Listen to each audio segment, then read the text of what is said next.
My toe is asleep. Adding a SQLite database to our plant monitoring project has really expanded the capabilities from being just a real-time indicator of plant conditions and has turned it into a full-fledged logger of plant conditions, storing historic data so that we could view the trends of our sensor readings and outputs. So in the previous installment, we spent some time creating a SQLite database that stores all of the sensor readings as well as the sensors that we have connected to the Pi. So we'll be looking at SQLAlchemy today.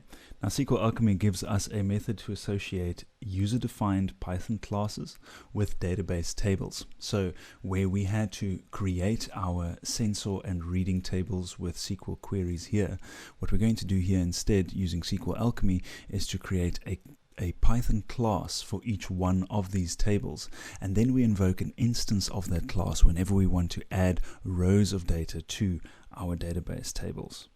The first thing that we need to do, quite similarly to what we did before where we had to connect to our SQLite database and instantiate and initialize a cursor, this is going to be replaced by setting a connection variable for SQLAlchemy. So first thing we need to do is to import our, what SQLAlchemy calls the create engine. I'm going to go ahead and comment out the SQLite code as we replace it with SQLAlchemy code. So to set our connection variable, we will define an engine. That will be an instance of create engine, and inside we want to pass a URI to connect to that database. So where with the SQLite all we had to do was SQLite connect and our database name, with SQLAlchemy, because it can work with different database types, we have to tell it that it's a SQLite database that we're working with first of all. So the first part of our URI would be the database type and 3 slashes, and then we connect our database name. So you could of course take an entire path to your database if your database is in a different directory to where you're working at here, but I'm just going to create a database called pyplant2db right inside of the same directory. For the interests of testing, I'm going to pass in the argument echo equals true. And what echo equals true does is it's going to output all of the SQL happenings right into the terminal as we're running the application. So that's really useful for troubleshooting while you're busy building your different functions and testing how they work. You're able to see what SQLAlchemy is doing with your database in the back end. So you're able to see the actual SQL commands being executed and then the result of those commands. So echo equals true is not necessary when you're running the final iteration of your program, but it is something that's very useful once you're busy or while you're still busy testing.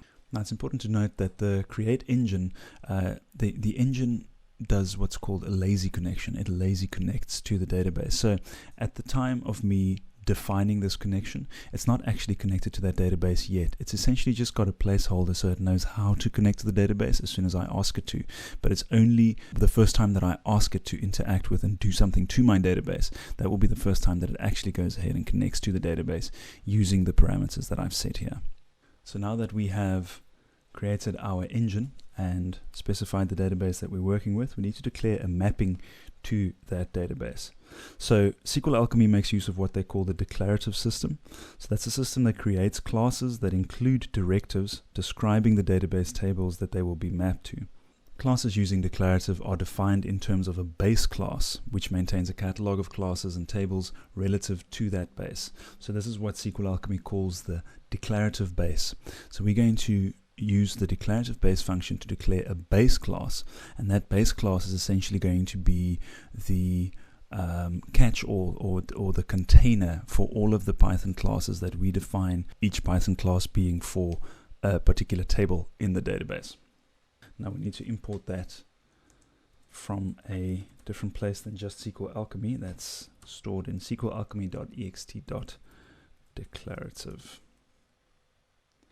And we import declarative base.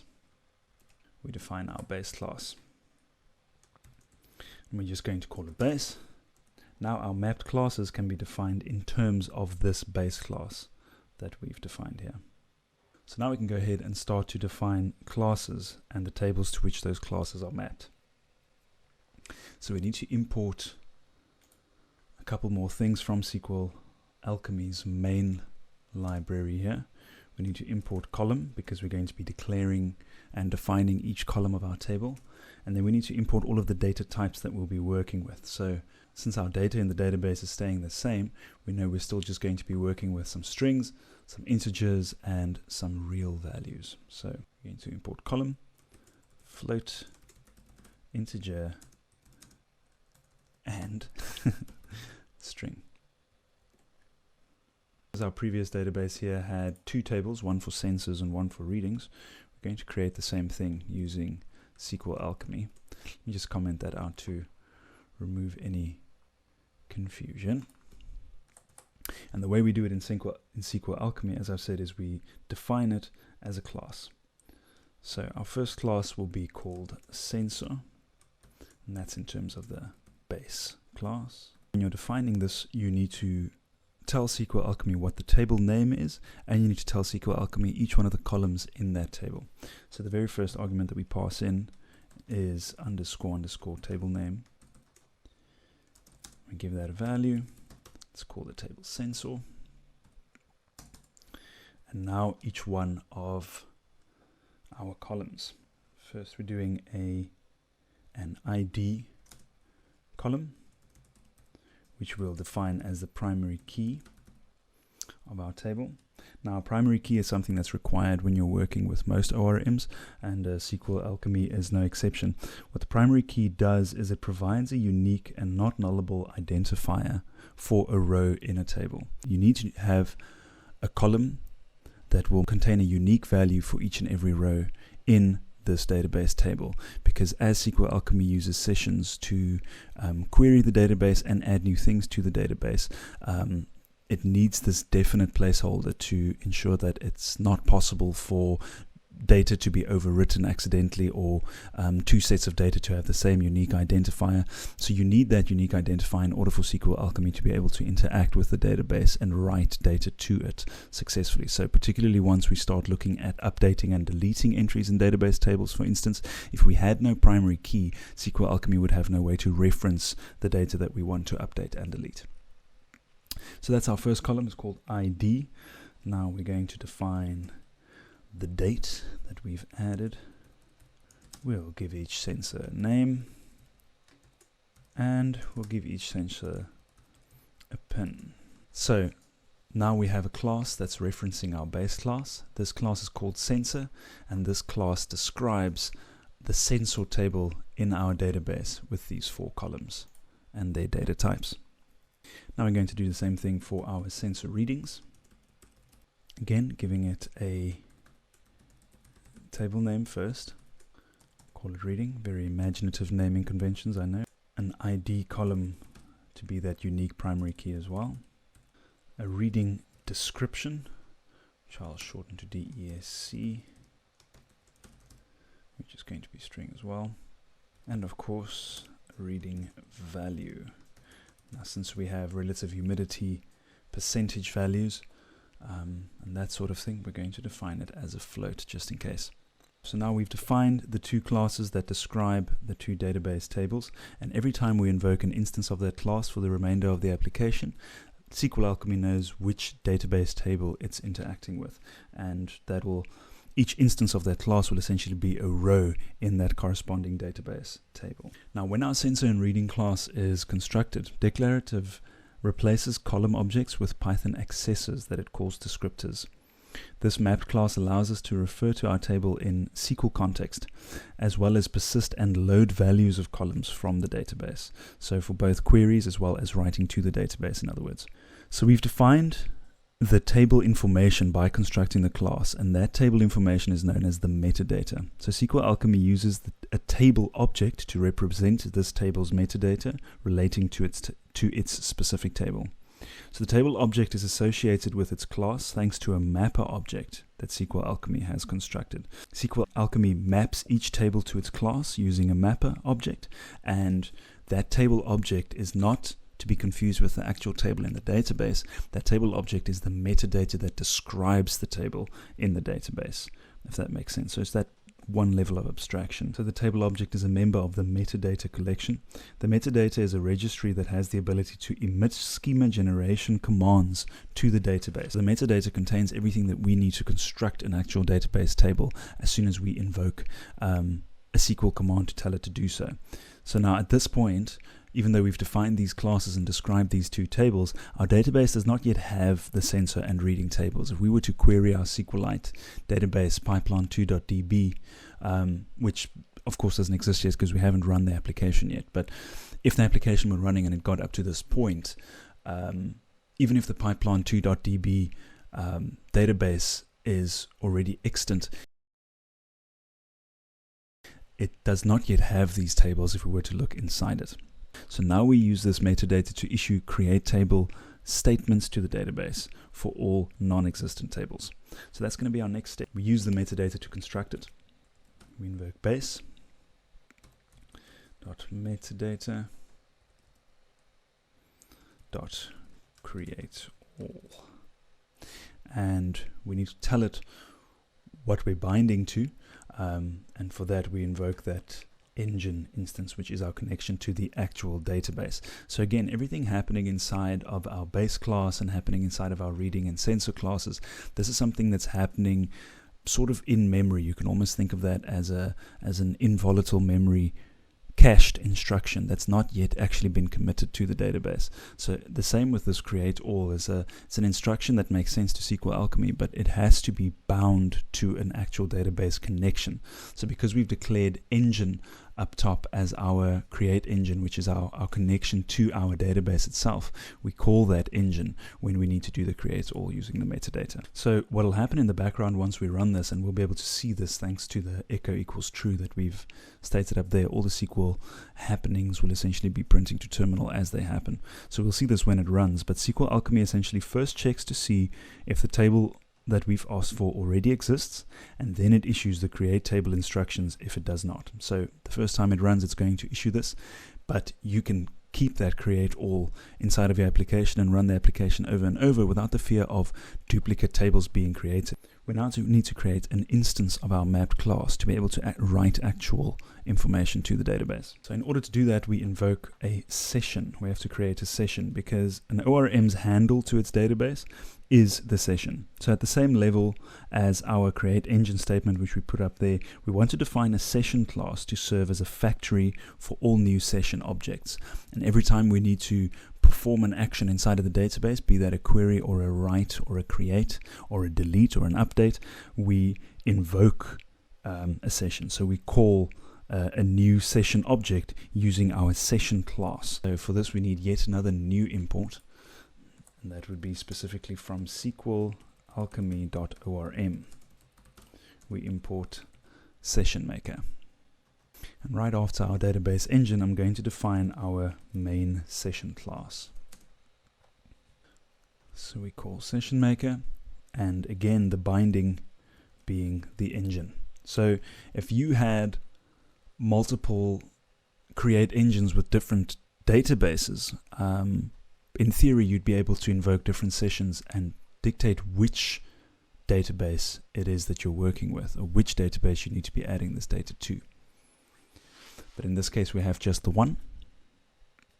So we've now got our capital S session defined. From there we can call individual session objects as we need them. So whenever we need to invoke a conversation with the database, one of our sessions is instantiated as an instance of this session class. So the session is associated with our engine, but again, it's a lazy connection. It's not opened any real connections yet. So when it's first used, it retrieves a connection from a pool of connections, which is maintained by our engine. So our engine essentially has these empty spaces as far as connections to the database goes. And calling our session or invoking our session, one of those session spaces, connection spaces, is reserved, and it's held by our session until changes are committed or our session is closed. You okay? You're right. My toe is asleep. The one next to the big toe. It's weird. So to persist any changes or objects that we want to add to our database, we need to add those objects to our session. An instance would be pending, so as in it's not yet added as a row to our database. The session will issue these SQL statements to persist whichever changes we've made when needed by using a flush. In other words, when the DB is queried for a sensor, for instance, all pending info is first flushed and the query is issued thereafter. So the session can be queried, which will load an instance of sensor or reading, or depending on what we've queried within the session. So we've created our tables. Now, how are we going to go about actually adding sensors to our sensor table and adding readings to our reading table? Now, this is going to be done by calling an instance of our classes. First, we have to call an instance of our session class so that we have an active session and way of communicating with the database going. Then we're going to define the different elements that we want to add to that row. So we've got a date, which means we need to draw a date to be able to add. And I'm simply going to use a date.today item for that. But I am going to change it to string because we've defined that column for date as string. We have a DHT sensor, which I'll call DHT sensor 1 because we already have the sensor or the variable name DHT sensor in the earlier iteration of our program. So DHT sensor 1 is going to be an instance of our sensor class, and the 3 parameters we need to tell it what those are. So date is going to be today. The name of our sensor needs to be text or string as well. And let's, for the sake of consistency, call it that. And we want to know what pin that's connected to. That's our DHT sensor. We're going to do pretty much the same for the YL69. And pin is 21. But in order for us to actually add these sensors to our table, which is mapped to this class, we need to add in our session. So again, it's sitting in memory ready to be added, but our session needs to add and commit these changes to the database in order for them to persist. So we use the add all, first adding DHT sensor 1 and YL sensor. There's an add if you're adding one object at a time, but in my case I'm adding both at once, so add all allows us to do so in a single line.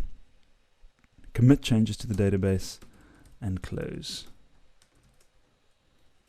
Let's do the same to add our readings.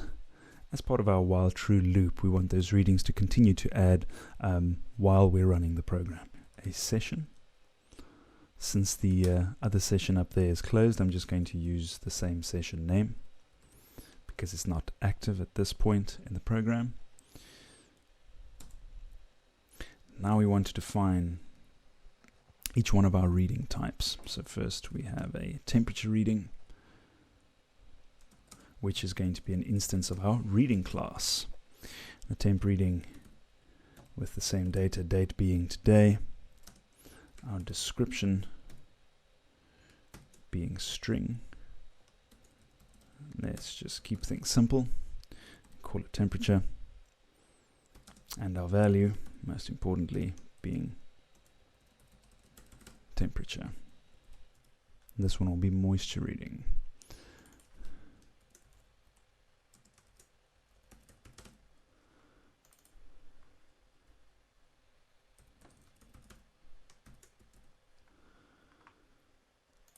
Just adding a descriptor in as we did the last time to state that 1 equals sufficient moisture, where 0 means that we're dry.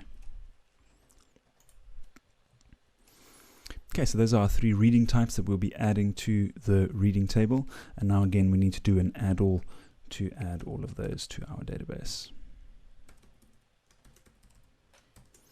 And you pass in a list when you're using add all with each of our reading types. And again, we need to commit that session first and close it in order for those changes to actually take place in our database. We can go ahead and comment out our previous SQLite code since we're not using that this time around.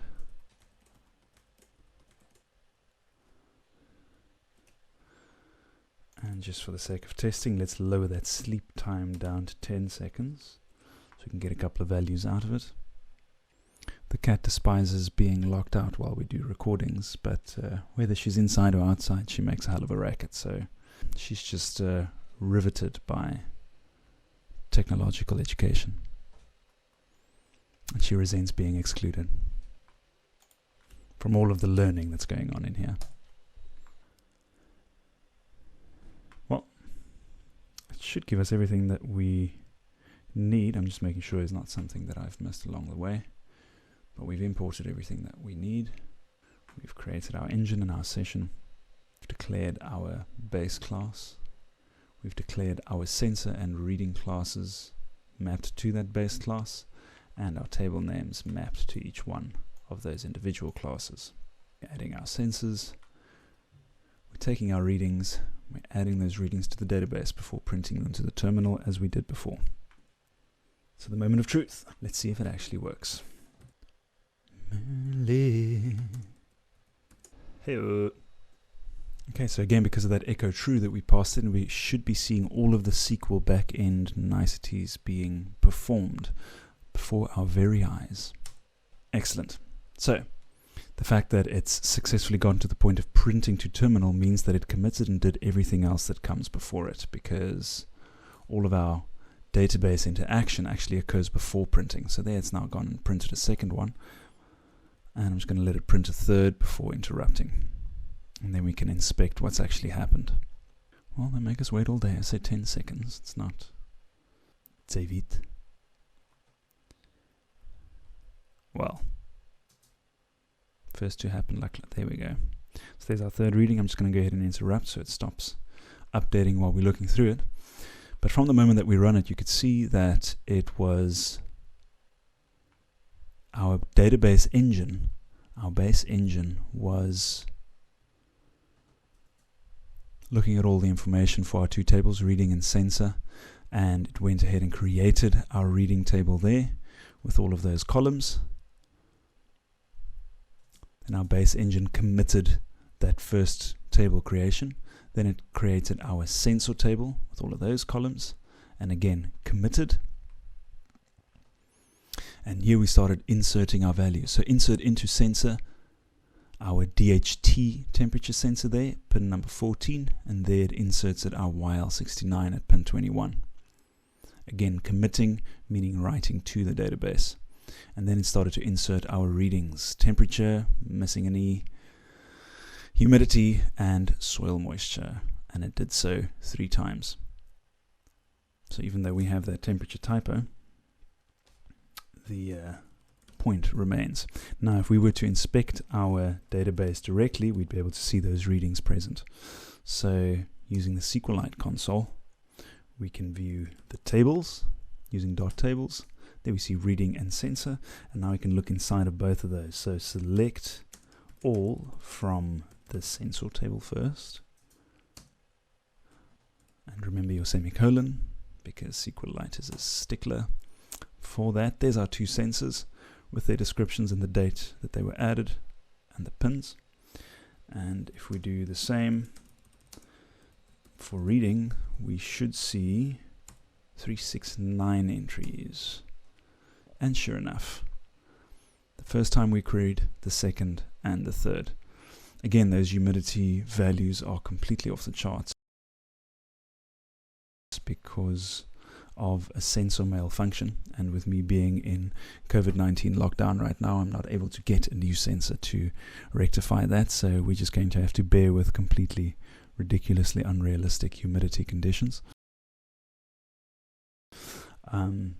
This is due to some moisture ingress on the sensor. The sensor is a good 3 or 4 years old at this point, and it's been sitting in a cupboard forever, so these aren't the most robust industrial sensors. Perfectly fine for a home application on a potted plant, but if you wanted to expand this to capabilities where it needs to live outside and there's a good chance of ingress of all sorts of weather and nature and awfulness, then it'd probably be better to go with a bit more robust sensor. But the principle would remain the same. The principle of how we query and write that would remain the same.